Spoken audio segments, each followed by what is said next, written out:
Boa noite, pessoal.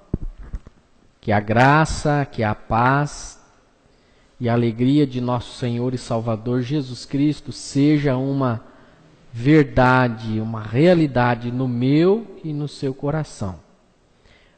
Mais uma vez, vamos aí caminhar juntos na matéria aconselhamento cristão. Como eu tenho sempre falado, a apostila está muito bem preparada. Se você ainda não adquiriu, é só você entrar em contato aqui com a FATEC, na secretaria, e fazer a aquisição dela. Com certeza é uma ferramenta muito útil para o seu dia a dia e para a sua vida espiritual também. Nós estamos falando aí sobre aconselhamento cristão. Tivemos aí um recesso na segunda passada e continuando, nós paramos aí na página 31, relembrando aí a última palavra da aula. A gente estava dizendo sobre a questão do aconselhamento na página 30, isso aqui tem a apostila, dos alvos do conselheiro. Quais são os alvos do amigo conselheiro? Se não encorajar, ajudar os auxiliados, a confrontar os auxiliados com o pecado, ensinar as habilidades sociais, encorajar e guiar os auxiliados, ajudar a pessoa a achar e utilizar informações, trabalhar para evitar comportamento indesejável, ajudar aqueles que estão procurando o sentido da própria vida, guiar aqueles que têm problemas teológicos a encontrarem as respostas, desafiar os aconselhandos com a necessidade de se renderem ao senhorio de Cristo e a crescerem como discípulos. E também encaminhar os aconselhandos a uma ajuda profissional quando for preciso. E agora nós vamos estar abordando, queridos alunos aí da FATEC, os perigos do aconselhamento de amigo para amigo. A gente viu que é importante essa influência, esse relacionamento íntimo, como isso é importante na nossa vida, dentro do nosso círculo de amizade. E vamos falar que é muito interessante isso, porque pode sim existir por trás alguns perigos que a gente vai estar citando aí. Por exemplo, a curiosidade do conselheiro, a curiosidade de tentar saber de detalhes, saber o que está acontecendo, e querendo satisfazer a sua curiosidade, Com esses questionamentos, a gente acaba levando para o lado da curiosidade, e é perigoso quando a gente começa, a tratar e a levar para esse lado. Então a gente tem que tomar cuidado, pessoal. É você que tem essa condição de estar orientando, de ter algum aconselhando sobre o teu cuidado. Você precisa tomar muito cuidado para não cair nisso, não satisfazer a sua curiosidade de querer alimentar isso dentro de você, ok? Então tome muito cuidado com isso. Também a questão da estimulação sexual, isso é muito importante, porque isso pode acontecer tanto em relação ao ajudador e o ajudado, ou vice-versa. A gente precisa tomar cuidado de não ter a intenção de estimular essa questão sem saber se tem uma consciência de que aquilo, se você está estimulando, será para desencadear algo, de saber algum detalhe, alguma coisa que vá trazer alguma luz, alguma saída, alguma coisa importante para o processo do aconselhamento. Se não, é perigoso, De repente você está ali né? Vamos supor, um exemplo, o homem, né, aconselhando uma mulher e a mulher. Uma mulher abatida, uma mulher triste, uma mulher, enfim, em toda aquela situação sentimental, psicológica, emocional, e de repente, né, nos braços ali do seu conselheiro, acaba, né, infelizmente, pensando ou levando, né, para esse lado e pode interpretar erroneamente essa questão, o significado daquele abraço e, com certeza, é perigoso isso, pessoal. A gente precisa tomar muito cuidado, até porque uma dica é quanto mais modesta, né, quanto mais modesto for o contato físico entre os dois, é melhor. É melhor, né? Isso vai com certeza ser uma dica muito importante aí para você aplicar no seu dia a dia.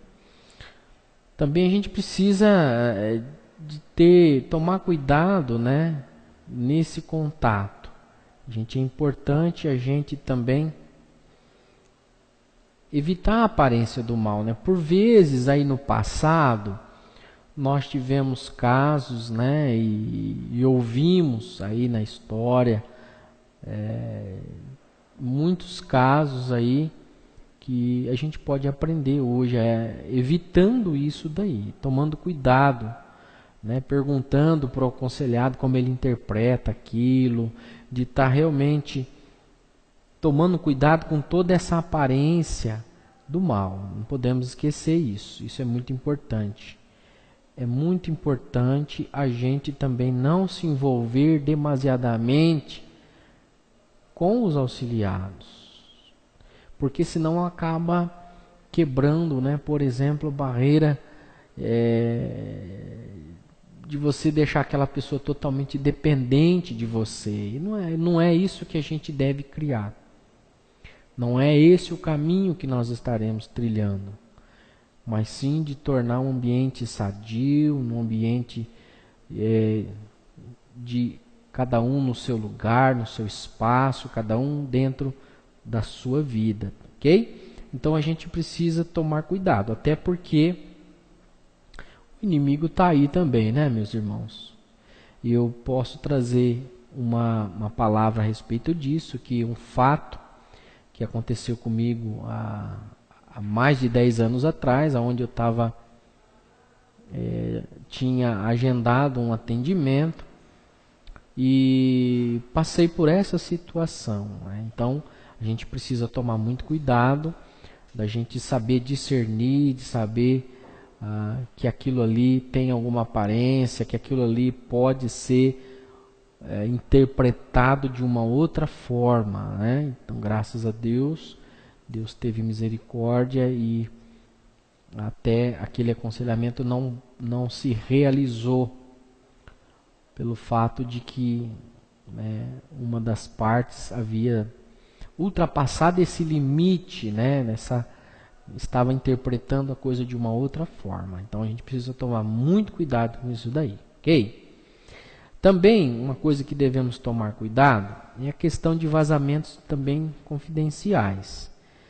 É um perigo, pessoal, a gente receber a confiança, né, de um amigo, de ouvir, de saber, de estar totalmente a par de tudo aquilo que está acontecendo. O aconselhado abre o coração e coloca para fora tudo aquilo que ele sente, que ele pensa.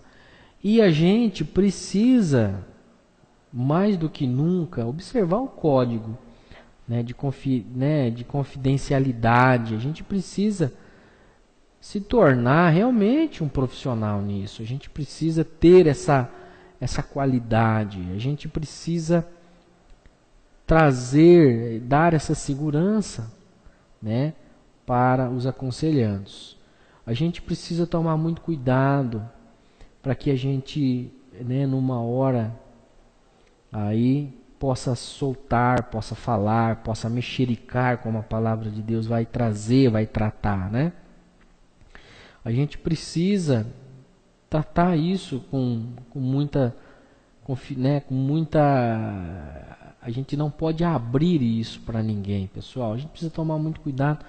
É muito, olha, como que é triste em algumas igrejas o pastor que ali é aquela pessoa preparada, é aquela pessoa aonde recebe muitas confissões, recebem muitas informações da vida das suas ovelhas, e como é triste, e como isso já aconteceu, e a gente precisa tomar cuidado, numa hora ou outra em um sermão, de você ouvir, né, alguma informação, de ouvir alguma coisa em relação à vida de alguém que outrora era algo, né, algo assim que não deveria ter vazado aquela informação.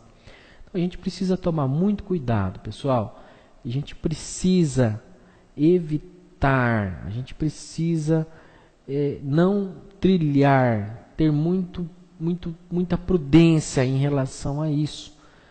E a gente precisa, com certeza, cuidar, né? Cuidar do bem-estar e de que nada pode abalar essa confiança, e também no processo, né, do aconselhamento entre o auxiliador, né, entre o ajudador e aquele que está ali recebendo a ajuda, ok? Então é muito importante a gente tomar cuidado com esses vazamentos confidenciais, porque a gente às vezes recebe muitas informações que às vezes nos chocam, que às vezes a gente nem também acaba acreditando em tudo aquilo. Então a gente precisa ser profissionais, precisamos estar com a nossa consciência focada, com muita prudência para poder dominar esse assunto aí, ok? Também a gente precisa ter o equilíbrio espiritual. A gente tem que trabalhar bem esse caso, porque também a gente não pode deixar que a Bíblia, que a palavra de Deus, que a oração, ela seja insuficiente para ajudar essa pessoa. A gente não pode ter vergonha, a gente não pode ter medo, né, de levantar esse assunto aí também. A gente precisa tomar cuidado, né? Também a gente precisa saber que a gente tem que tomar cuidado, né, de falar de religião também. Eu entendo esse lado. Precisamos sim saber colocar as coisas para a gente não acabar espantando, né, ou atrapalhando na questão da religião. A gente precisa trazer e falar na forma de colocar a importância da palavra de Deus, a importância da oração. É importante a gente sustentarmos a nossa questão espiritual em relação às Escrituras, em relação ao Senhor, em relação a Deus, e também saber e orientar de que isso não serão resolvidos, esses problemas, automaticamente. Não é também assim. A gente precisa sim saber trabalhar essa questão da palavra de Deus, da oração, sabendo que há horas apropriadas para a gente poder empregar isso, e a gente tem que tomar cuidado de não enfatizar demasiadamente isso também, senão vai espantar a pessoa que está te ouvindo, a pessoa que está abrindo o coração para você, ok? Então a gente precisa aí desse equilíbrio espiritual. Também a gente pode tomar cuidado, né? Tantos outros perigos. A gente precisa ter uma vida, com certeza, de um estudo diário, de leitura, uma vida ativa de oração. A gente precisa guardar a nossa mente, guardar o nosso coração, guardar a nossa boca, para que a gente, de forma alguma, venha pecar, venha abrir aí, né, ou dar lugar ao diabo. A gente precisa também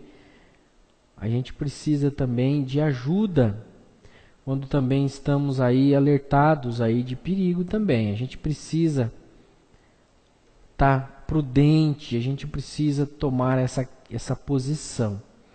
A gente também precisa evitar situações comprometedoras. A gente precisa tomar cuidado com certos tópicos, como a gente estava falando, tópicos aí, principalmente sexuais. É perigoso, pessoal, esse caminho, né? Olha, quando você começar a lidar com isso, você vai ver como as pessoas vão abrir o coração, vão abrir a sua vida e você vai receber informações preciosas da vida daquela pessoa. E que por muitas vezes isso acaba aguçando, né, a nossa curiosidade, acaba desenvolvendo aí algo dentro de nós e a gente precisa trabalhar muito bem o nosso eu, a gente precisa muito bem tomar essa prudência, ok? Então a gente precisa evitar aí tudo isso que a gente falou. Também a gente precisa tomar cuidado também na questão, né, emocional, a questão de estar preparado para estar ajudando, trabalhando, para estar trabalhando a questão de relacionamento dentro da própria igreja também. A gente precisa tomar cuidado da gente não estar beneficiando também, né, dentro, por exemplo, da igreja. A gente o pastor está aconselhando e ele ali beneficiar aquela ovelha dentro da igreja porque são amigos. Enfim, não é por aí o caminho. A gente precisa tomar muito cuidado da gente não entrar por esse caminho. A gente precisa saber até onde a gente pode levar aquela questão. Então vamos tomar cuidado, pessoal, né? Vamos prestar atenção aí nessas questões que são importantes. Ok? Também a gente vai estar falando aí agora de estar ajudando numa crise. Eu não sei se você já passou por essa situação de estar podendo ajudar alguém que esteja enfrentando crise. A gente sabe que hoje muitas pessoas estão enfrentando crises, né? Quem sabe nós mesmos, em alguma área da nossa vida, a gente acaba enfrentando alguma crise. Pessoas que perderam entes queridos, nascimento de uma criança com algum problema físico, uma questão conjugal, reprovação no vestibular, enfim, né, tantas coisas que a gente vive hoje, acidentes com pessoas, tantas coisas que têm acontecido na vida e eventos que acabam abalando emocionalmente, fazendo com que as pessoas se sintam ameaçadas, ansiosas, confusas, inseguras e deprimidas. E a gente vai, com certeza, ser procurado por essas pessoas. Com certeza, essas pessoas vão precisar de ajuda. E a gente precisa trabalhar, com certeza, com uma linguagem um pouco formal, né? Porque qualquer pessoa nessa situação, ela se sente ameaçada, né? O seu bem-estar. E com certeza a gente precisa tomar muito cuidado para a gente tratar, para a gente trabalhar com essas pessoas. A gente precisa, com certeza, saber lidar, saber entrar, saber falar com essas pessoas, procurando, com certeza, entrar, como a gente já comentou ali antes, com a empatia, né, com a simpatia, a gente poder tratar com muito amor, com muito carinho essas pessoas. A gente não pode chegar querendo pregar sermão, querendo, né, derramar ou empurrar aquela ideia goela abaixo, como dizem, né? Não é por aí. O caminho é da gente sempre chegar com amor, da gente chegar com certeza com simplicidade, com uma linguagem um pouco formal e trabalhando aquela questão, ganhando a confiança. Também a gente pode estar falando aí, já que a gente entrou em crise, a gente pode estar falando também dos principais tipos de crise. A gente pode saber e dividir em duas categorias, né? As crises de desenvolvimento são aquelas que ocorrem em tempos previstos, à medida que viajamos pela vida fora. Enfrentamos, né, o primeiro dia de escola. Lembra quando você foi o primeiro dia de escola? Como que a gente se sente, né?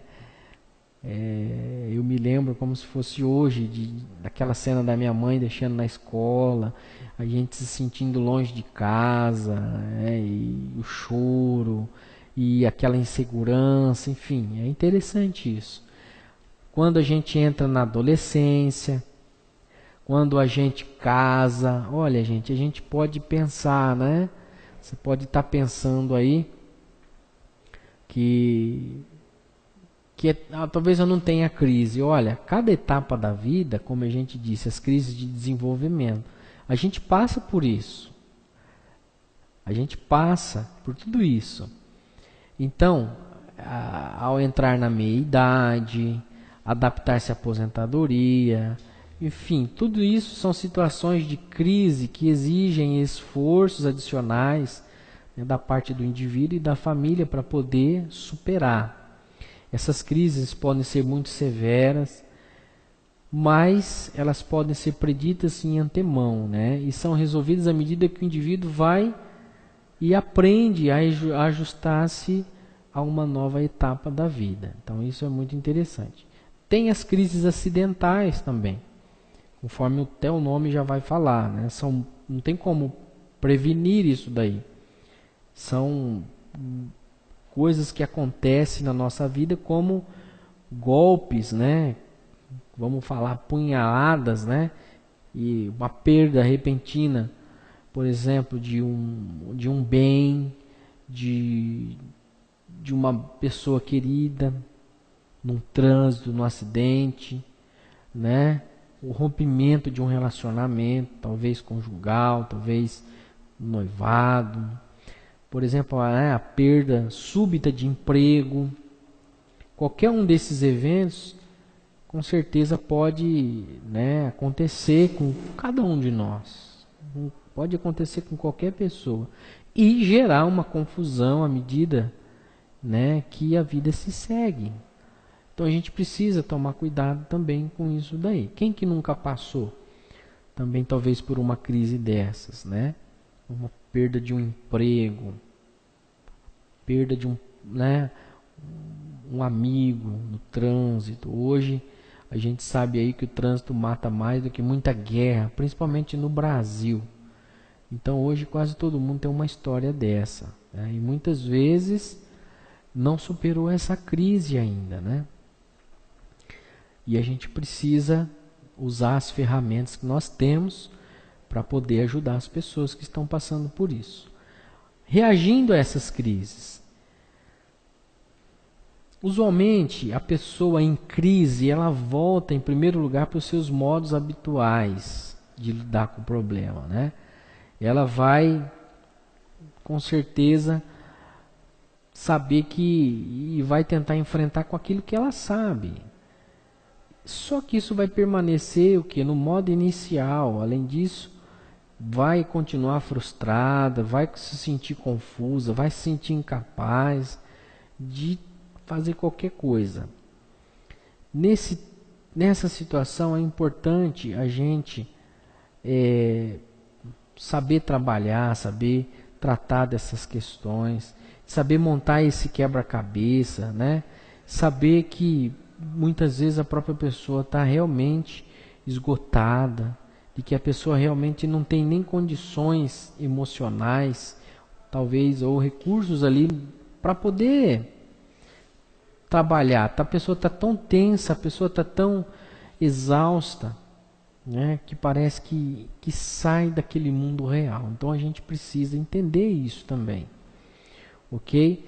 Saber que realmente pode ser que a pessoa esteja realmente com um grande problema, né? Às vezes a gente trata, né, certos problemas como questões tão superficiais que a gente possa tomar cuidado com isso, né, pessoal? Da gente respeitar a dor do outro, de respeitar o sentimento que o outro está sentindo e saber que nós estamos ali para ajudar. Não é para cobrar, nem para julgar, não é para julgar ninguém, mas é para ajudar, é para levar o alívio a essas pessoas, lembrando dessa palavra, né? Levar o alívio às pessoas que estão sofrendo neste mundo, né, tão difícil.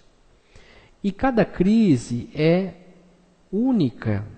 Cada crise, ela tem a sua particularidade, ela tem a sua singularidade, cada um tem uma personalidade, cada um é caracterizado, né, psicologicamente, de um jeito, de uma forma. Cada um vai lidar de uma forma, de uma maneira.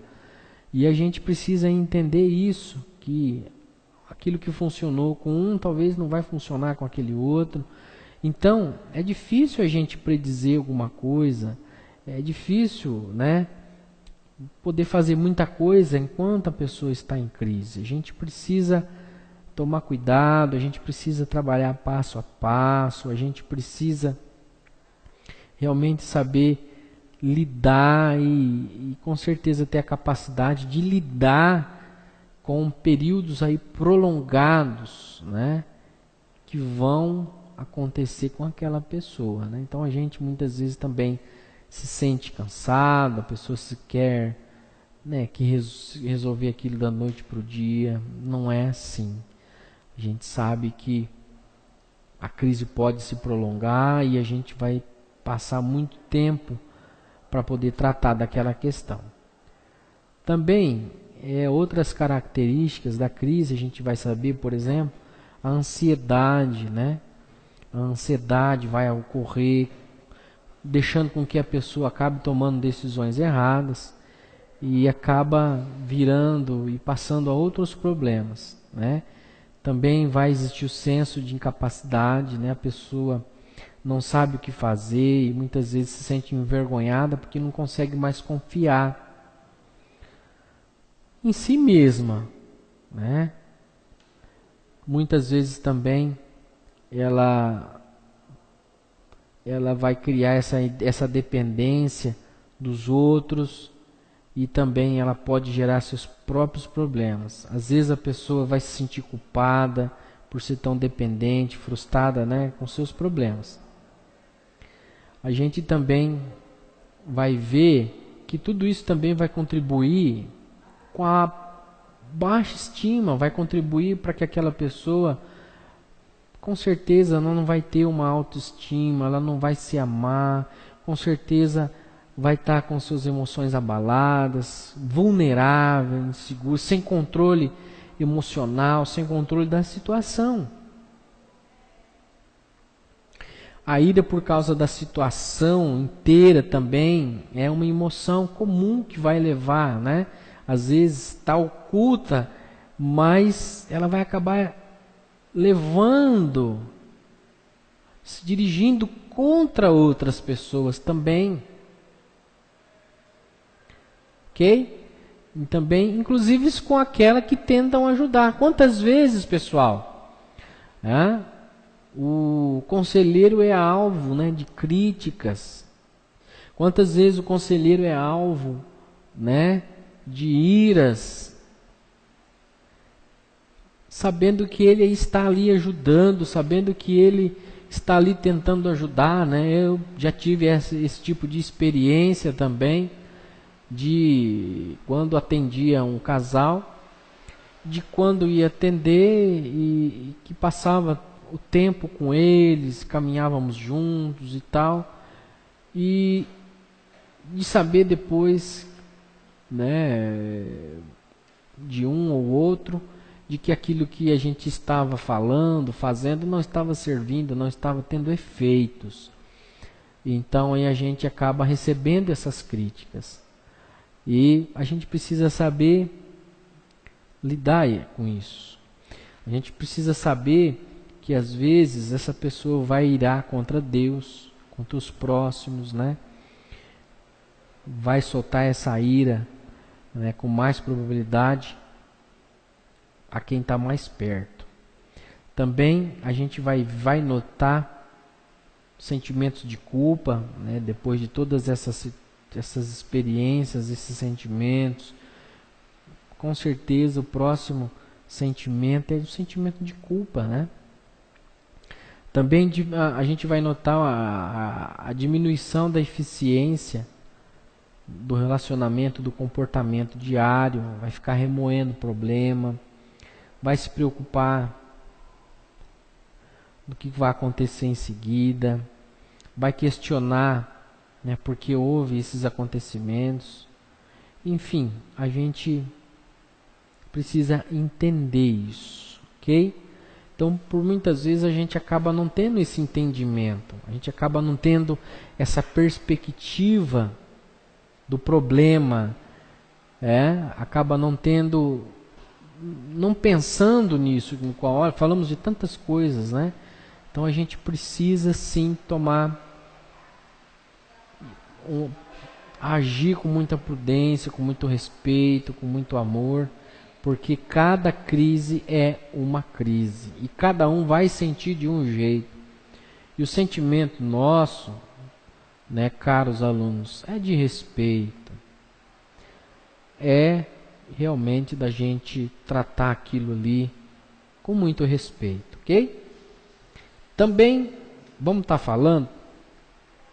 falamos da singularidade da crise e como lidar com a crise, né? A gente vai ver que a crise ela é muito mais do que um aumento da tensão ou da perturbação do nosso padrão diário.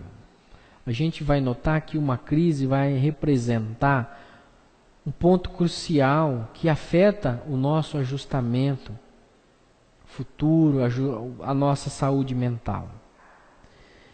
E se sabemos lidar com a crise, a gente vai se adaptar às novas circunstâncias que a gente vai enfrentar.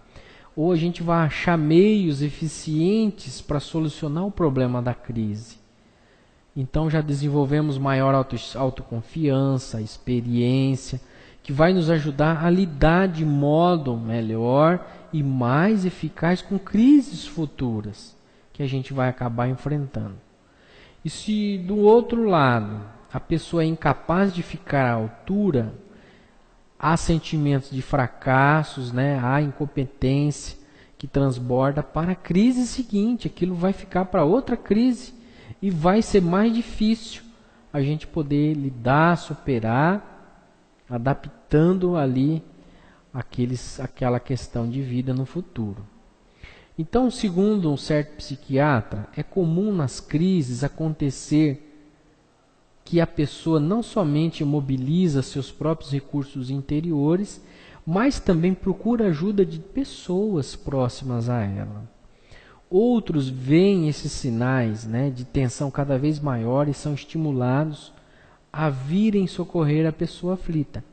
Os conselheiros profissionais podem ajudar a essa altura, mas os ajudadores melhores são aquelas que a pessoa em crise já conhece, né, que respeita e que ama.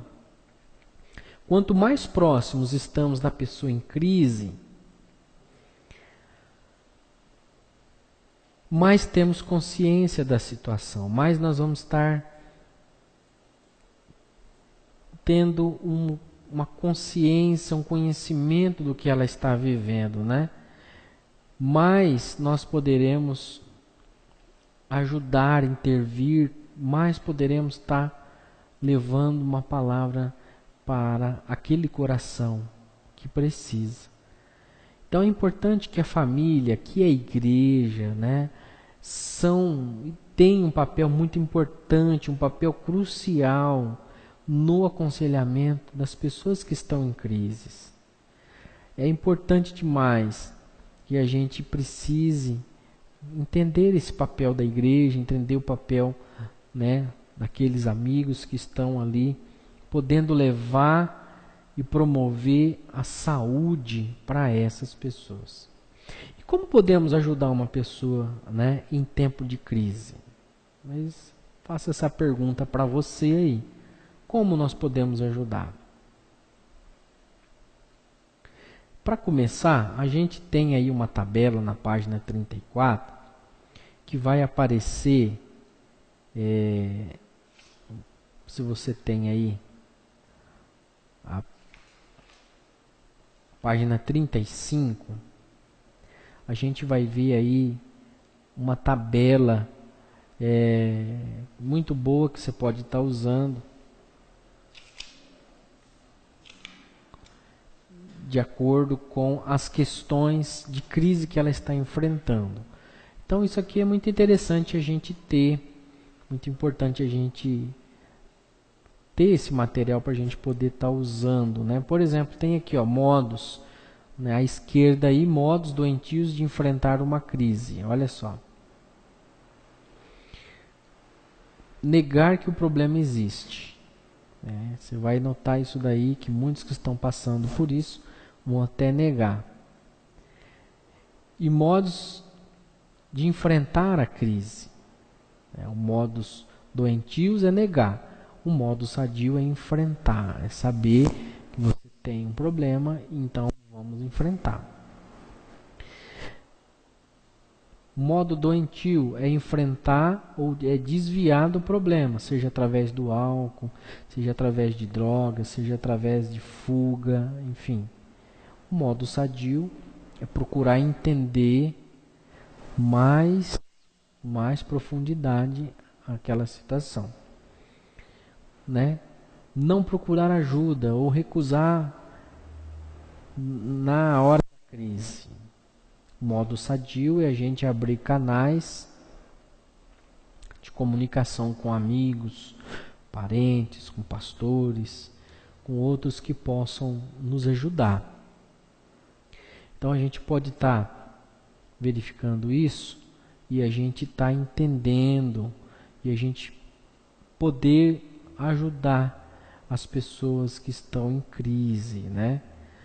Olha só, modo doentio, ocultar o fato de ter sentimentos de tristeza, de ira, de culpa, né? Sabe aquela pessoa que, eu não tenho um pensamento triste, eu não tenho um pensamento de ira, de culpa.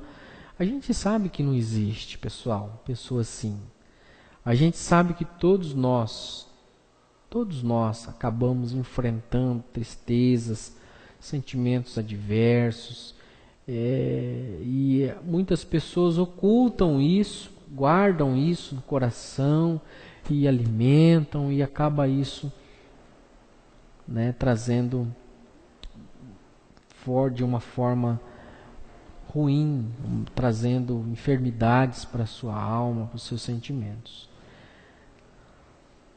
O modo sadio é a gente enfrentar os nossos sentimentos de culpa, sentimentos negativos, de ansiedade, de ressentimento, da gente considerar ações e modos alternativos de ver a situação, de enxergar de uma forma diferente, né?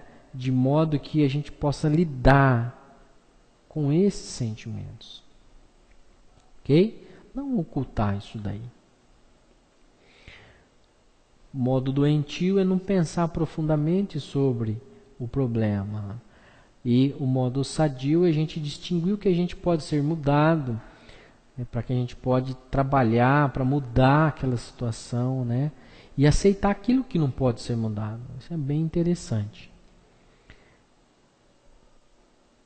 O modo doentio é não pensar em modos práticos para lidar com a crise. E já no modo sadio é explorar todos os modos práticos para lidar com o problema. É tomar providências que sejam as mínimas. Pode ser as mínimas que sejam. Mas a gente precisa tomar para que haja, né, para que desencadeie aí de um modo prático, para que venha saúde. O modo doentio de enfrentar a crise é culpar os outros por serem causadores da crise e esperar que a outra pessoa, né, acaba assumindo aí a responsabilidade total pela sua cura. A gente, tendo um modo sadio de enfrentar a crise, é aceitar a responsabilidade para lidar com os problemas, até mesmo aqueles que, segundo parece, surgiram de situações que estão além do seu controle. Também, modo doentio de esquivar-se, né, dos amigos, dos parentes, sumir aí, né? Sumir do convívio aí social. E o modo sadio, com certeza, é aproximar-se, né, dos amigos e parentes, especialmente daqueles que sabem ajudar. Recusar-se, olha o modo doentio aí, recusar orar a respeito da crise. E a gente, com certeza, o modo são de enfrentar a crise é orar a respeito daquele assunto e honestamente compartilhar com Deus as suas preocupações, de levar a Deus, de colocar diante dele essa questão. Muitos até, né, eu posso falar para você, que muitos até esquecem e deixam, por exemplo, né, você está enfrentando uma questão difícil no seu trabalho, uma questão difícil na sua vida conjugal, e você não deixa de orar, e você deixa de apresentar aquilo a Deus, de pedir ajuda, de pedir entendimento, de pedir sabedoria para lidar com aquilo, né? E acabamos perdendo muito nisso, viu, meus colegas? A gente precisa, com certeza, colocar diante de Deus, né, a nossa vida e os nossos problemas, de colocar mesmo diante do Senhor em oração, e na oração perseverante, na oração que com certeza não vai cessar diante das dificuldades. E também aí o 10º modo doentio é convencer-se de que uma crise, né, é uma penalidade de Deus. Você coloca na cabeça que aquilo ali é um castigo de Deus para a sua vida. Isso com certeza é um modo doentio que só vai desencadear nada de bom na vida daquele que pensa assim. E a gente, pensando de uma forma sadia, um modo sadio de enfrentar uma crise, é não esquecer da soberania de Deus, esquecer que Deus nos ama, que Deus conhece a nossa, né, humanidade, conhece as nossas crises e tem cuidado de nós. E tem cuidado de nós, ok? Então você pode estar usufruindo aí dessa tabelinha na página 35 e com certeza isso vai te ajudar na hora de você passar por alguma crise e de ajudar outros que estão enfrentando uma crise, ok? As intervenções nas crises, a gente vai poder ver que não há nenhuma receita mágica que a gente possa padronizar isso e utilizar, né, como uma regra que vai dar sucesso em todos os aconselhamentos. Mas a gente pode fazer algumas coisas, né? Podemos fazer algumas coisas que podem ser feitas em quase todos os casos. Fazer contato é difícil, né? É difícil ser muito eficaz no aconselhamento de crise se o ajudador está muito distante, né, do auxiliado. Então, quando a gente pode e quando podemos aí ter o acesso de estarmos junto daquela pessoa, com o calor humano, com a nossa disposição para escutar, quanto mais próximos estivermos nesse sentido, com certeza isso vai fazer toda a diferença, viu, meu querido? Com certeza isso vai fazer toda a diferença nesse processo de aconselhamento, né? Isso rompe aí as barreiras. Não que você não vá usar a internet, não que você não vá usar o telefone, mas a presença, né? Estarmos ali juntos, com certeza isso vai trazer um resultado mais saudável ao aconselhando, ok? Também a gente precisa reduzir a ansiedade. a gente precisa encorajar, né, o auxiliado a pensar em outras coisas.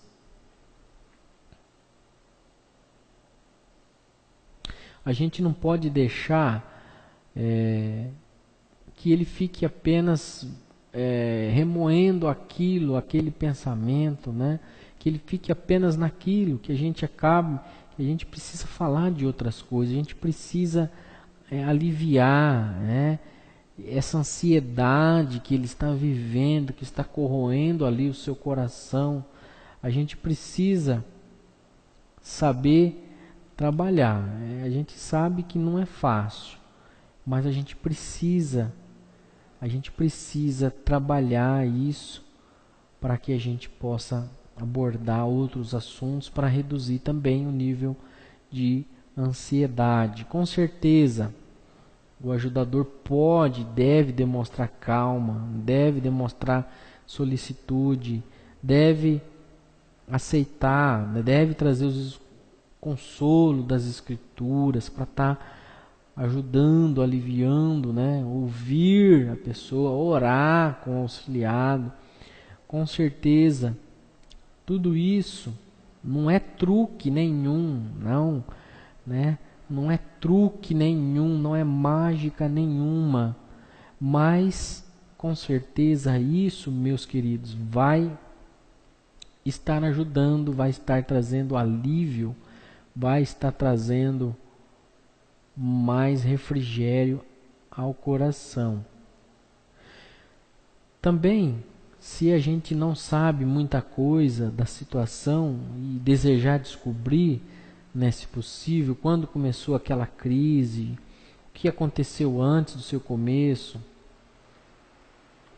fazendo isso também nessa conversa, ouvindo, com certeza nós podemos focalizar a origem da dificuldade para poder tratar com aquilo ali, né? Por exemplo, se a pessoa vai falar, olha, tudo isso começou comigo quando eu comecei a frequentar a faculdade, quando eu comecei a trabalhar. Então a gente pode saber que é alguma coisa ali no ambiente universitário, no ambiente do trabalho, né, que causou aquele sintoma da crise. Então isso é muito bom a gente também tratar, conversar sobre a questão da origem, né, do problema. Também a gente vai acabar utilizando e reduzindo a ansiedade, né, ouvindo e sentindo o peso da ira do auxiliado, né, ajudando a ver, a enxergar o seu problema, recomendá-lo a tomar medidas para enfrentar a crise e também de ajudá-lo a enxergar, a ver que nem tudo é desesperançoso. Romanos 8:28, por exemplo, vai dizer, né? Romanos 8:28, a gente precisa tomar cuidado, por exemplo, da gente não tratar essa questão, como Romanos 8:28, para que a pessoa não vá se sentir que vai acabar irritando, né? Tudo contribui para o bem daqueles que amam a Deus. Então a gente precisa tomar cuidado com isso, porque às vezes a pessoa irada, a pessoa não vai entender essa situação. Então a gente precisa tomar muito cuidado para colocar as coisas nessa questão, né? Aguentando aí, suportando, vamos assim dizer, o peso da ira daquela pessoa. Quando várias pessoas estão envolvidas numa crise, é importante você primeiramente lidar, né, com aquelas pessoas ansiosas, se tem curioso, se tem espectadores, se tem outras pessoas envolvidas. É importante você tratar com aquela pessoa que está sofrendo, com aquela pessoa que está em crise. Aqui até a apostila vai trazer uma experiência contando de que na família aqui do autor, né, há vários anos, a família viu um menino que foi atropelado por um carro. Enquanto a minha esposa, o autor está dizendo, enquanto a minha esposa, que é a enfermeira, me aplicava os primeiros socorros e falava calmamente com a mãe aflita, um irmão mais velho apareceu em cena, de modo agitado, né, gritando, né, mãe, o Tiago vai morrer.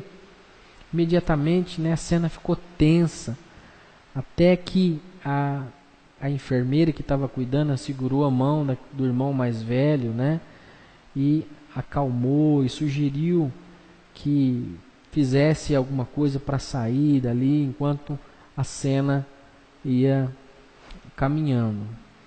Então é interessante a gente tratar assim, porque senão, com certeza, numa hora de crise, numa hora difícil, a gente precisa ter muita calma, a gente precisa tratar e tirar da cena, né, pessoas que vão acabar se exaltando, vão acabar brincando com aquela situação. Então a gente precisa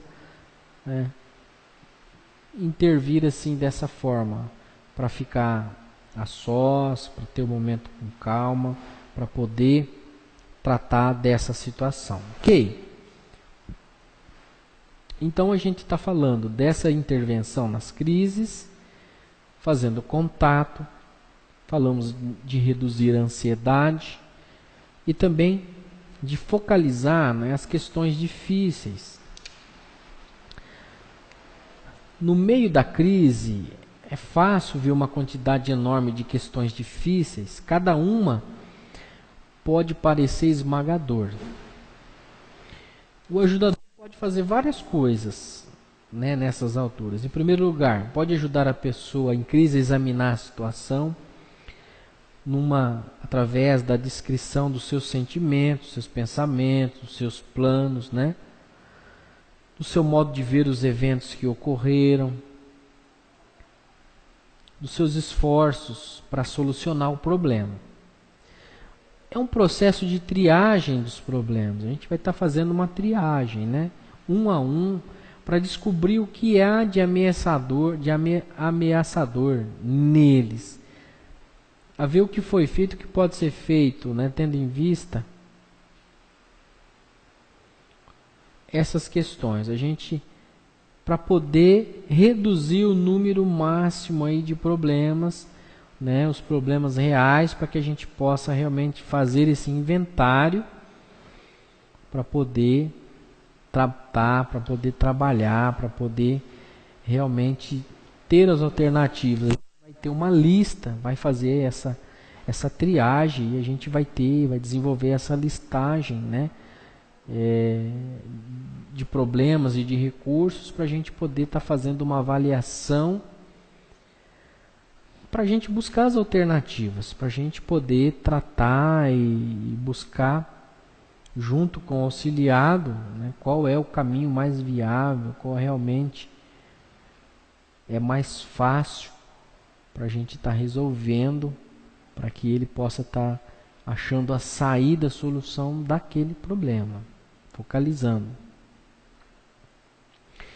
O autor vai falar aqui que ele, trazendo um exemplo, né, quando estava falando aí deste capítulo, que ele visitou uma cidade que foi atingida por um furacão, onde muitas casas foram danificadas. E uma das casas que ele cita aqui foi completamente destruída, né, exceto uma parede que ainda estava de pé. Sobre o papel da parede, em maiúsculas pretas, alguém escreveu: a família Richardson voltará a construir. Logo após a crise, foi decidida a sua alternativa. Olha que interessante. Então, depois daquele furacão, aquela pessoa escreveu na parede ali a reconstrução daquela casa. Então, tomando após ali aquele problema, ele acabou, né, decidindo e buscando a sua alternativa de reconstrução da sua casa. Aquela família pôde reconstruir em meio àquela crise. É muito bacana isso, muito interessante. Lembrando também que as pessoas que estão vivendo em crise são muito sugestionáveis, né? E, portanto, não devemos forçar as nossas próprias soluções ou nossas próprias saídas. Além disso, nós devemos ajudar, né, as pessoas a serem realistas e práticas. A última coisa de qual a pessoa precisa, né, em uma crise, né, é acrescentar o fracasso aos demais problemas. Realmente é o temor de mais fracassos que vai acabar paralisando muitas pessoas em tempos de crise e que vão precisar de ajuda, né, e encorajamento enquanto a ação deve adotar. Eu até me recordo de uma pessoa que numa crise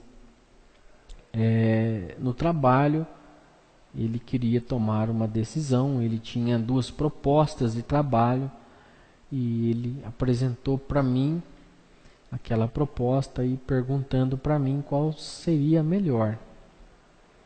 E eu dei toda a liberdade que ele deveria tomar essa decisão, deveria pensar, deveria refletir, deveria conversar com a sua esposa, com a sua família e tomar assim a sua decisão em relação àquela situação, né? Foi muito interessante porque muitas vezes as pessoas querem que nós tomemos as decisões por elas e a gente precisa ter essa isenção, a gente precisa saber até onde nós podemos ajudar, até onde nós podemos, né, decidir para as pessoas, porque se acontece um problema lá na frente, o culpado é quem realmente tomou essa decisão. Então a gente precisa saber, né, conduzir todo esse processo para não ter nenhum problema, ainda mais sabendo que diante da crise a pessoa ela vai estar sempre se sentindo aí ou, né, sentindo o temor do fracasso.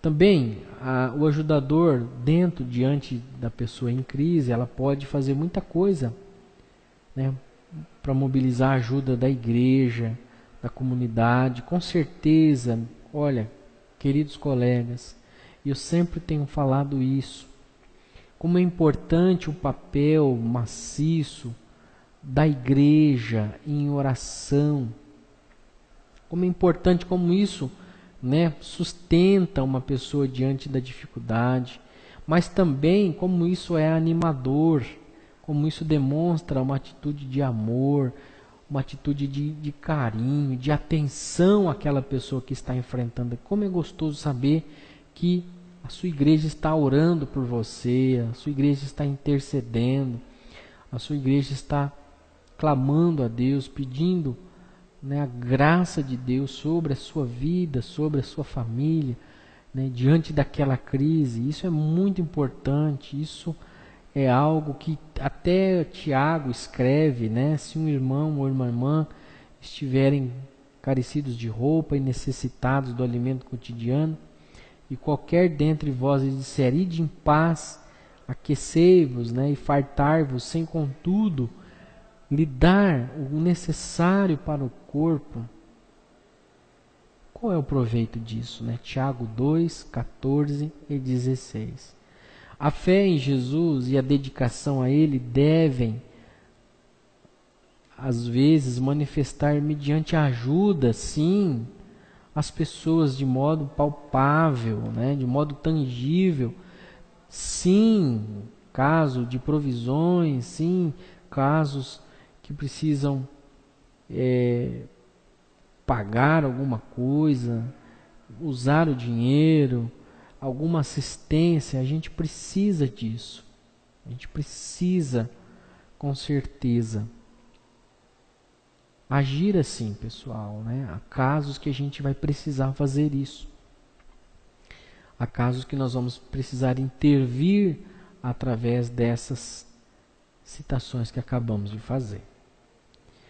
Ok? Então, diante daí de maneiras que a gente vai intervir nas crises, falamos aí de fazer contato, de reduzir a ansiedade, né, de focalizar as questões difíceis. E agora falando de encorajar a ação.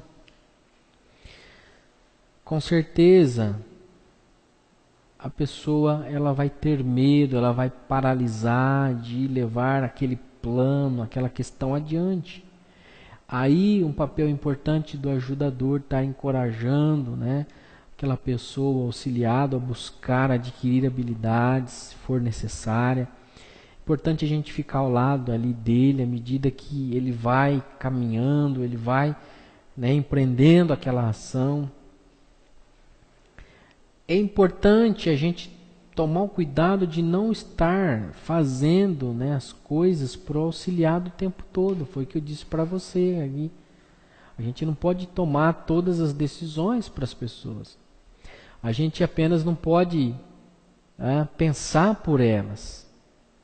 É fácil, é confortável a gente fazer tudo para outra pessoa, né?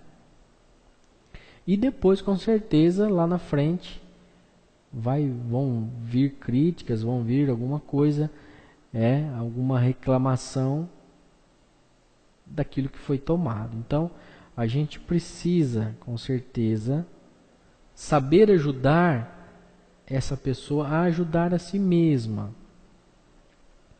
A gente, com certeza, precisa saber isso. A gente precisa contribuir, sim. A gente precisa contribuir para que essa pessoa saiba se ajudar, saiba continuar a caminhar, colocando aquele plano em ação. E se aquilo ali não for bem sucedido, desenvolver um outro plano de ação. Tudo isso é naturalmente certo, né, em que o ajudador e o auxiliado são as únicas pessoas envolvidas para enfrentar aquela situação. A gente deve lembrar que a maioria das crises começa com uma série de eventos ou circunstâncias, né, advindos do ambiente, do meio ambiente. Muito frequentemente, o meio eficaz, né, de atuar numa crise é mudar o ambiente, com certeza. É ajudar o auxiliado a achar outro emprego, mobilizar a comunidade para ajudar numa reconstrução de uma casa, né, suprir o dinheiro para as despesas médicas, com certeza dar aconselhamento aos parentes e amigos que também estejam causando atenção, né, logo de início. E todas essas maneiras de reduzirmos o impacto de crise ao fazermos essa, né, intervenção no meio ambiente. Então a gente precisa encorajar a ação para que o aconselhando continue aí na caminhada. Ok? Também podemos estar falando aí de ajudar com aceitação. Paul Tournier também vai sugerir num dos seus livros que a aceitação é o primeiro passo em direção à solução de um problema sério. Mas muitas vezes a crise vai trazer, né, vai trazer com ela mesmo uma mudança permanente. A morte de uma pessoa querida, a destruição de uma propriedade, a descoberta de uma doença, né, fatal, né, por exemplo, são eventos que devem ser aceitos e enfrentados, pessoal. Olha, não é fácil. Não é fácil tratar de outra forma, negando o problema, adiando, né, uma solução. A gente sabe que isso vai acabar criando um outro problema. Né? A aceitação, né, como a cura, leva tempo. Muitas vezes vai envolver o pensar doloroso e consciente, né, daquela situação, uma expressão de sentimentos, um ajustamento, um reajustamento, né, do estilo de vida, uma edificação de novos relacionamentos, um novo planejamento para o futuro. E a aceitação ela pode, com certeza, fazer com que a gente alivie todo esse fardo, para que a gente possa estar, né, experimentando a paz, a gente possa estar recebendo aí a esperança e receber aí a estabilidade, né, durante esse tempo de crise. A gente deve saber também que devemos lançar, né, o nosso fardo diante do Senhor, né, diante de Deus. E Deus pode com certeza nos sustentar por meio de outras pessoas. A gente precisa disso, meus queridos, isso é muito importante. A aceitação é um passo muito importante. É algo que a gente precisa saber conduzir, saber colocar, porque e muitas vezes as pessoas não vão aceitar, muitas vezes as pessoas vão rejeitar e muitas vezes as pessoas vão acabar interpretando de outra forma, né? E sabemos que muitas vezes é com a aceitação que nós vamos evitar outros problemas na nossa vida.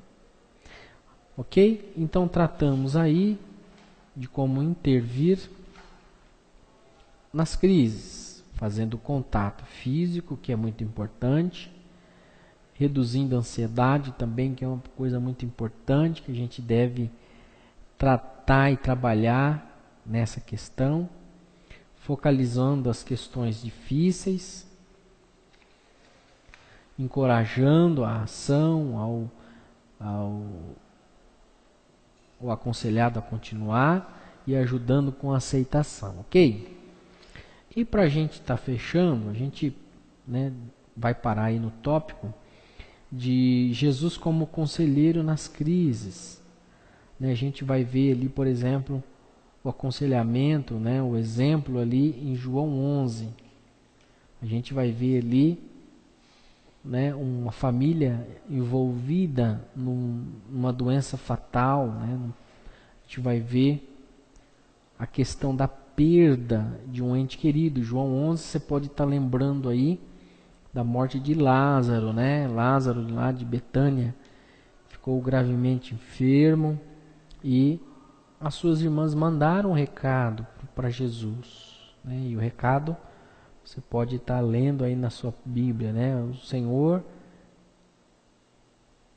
está enfermo aquele a quem amas.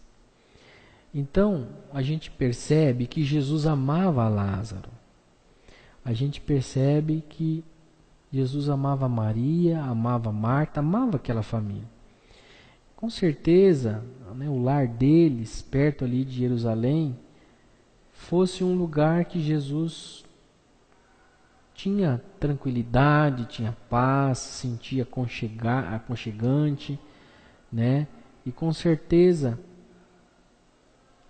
a gente percebe que, mesmo assim, ao invés do Senhor Jesus, né, correr para socorrê-los na sua necessidade, né, de ir imediatamente, de abandonar tudo que estava fazendo para poder atender, a gente vai ver que Jesus demorou-se, né, 2 dias ainda. Com certeza Jesus sabia o que estava acontecendo lá na família deles. E com certeza Jesus faz o uso, né, da crise para ensinar os seus discípulos antes de reconhecer que a doença de Lázaro era fatal. Então isso a gente pode perceber Jesus trabalhando, tratando dessa questão. É interessante que os discípulos também estavam enfrentando, né, uma crise. A vida de Jesus corria perigo. E a deles também, por estarem andando junto com Jesus. Com certeza. Porque eles eram procurados. Jesus era procurado pelas autoridades.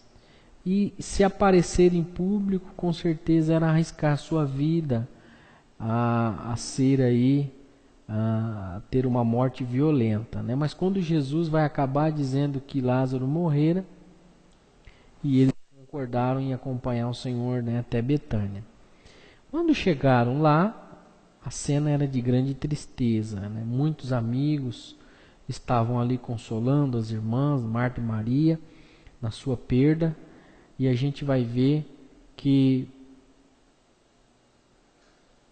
quando Jesus estava chegando na casa, a gente vai perceber que uma das irmãs saiu para encontrá-lo.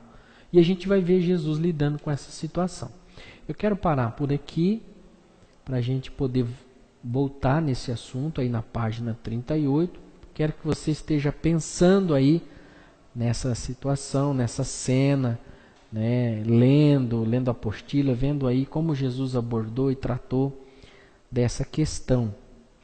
Jesus como conselheiro, Jesus como um exemplo para nós, para estar tratando e trabalhando aí com a família, com o lar de Lázaro, de Maria e Marta, ok? Portanto, meus irmãos, que Deus abençoe a sua vida, que possamos estar aprendendo, que possamos ter aí perseverança em estar lendo, estar relendo, né? Faço esse convite para você estar aí realmente lendo, relendo, aplicando o teu coração sobre tudo isso que estamos estudando. Se você tiver alguma dúvida, alguma pergunta, pode estar enviando aí, que a gente vai ter o prazer de poder te ajudar. Ok? Que Deus abençoe a sua vida, a sua família, no nome de Jesus. E tenham aí uma boa noite.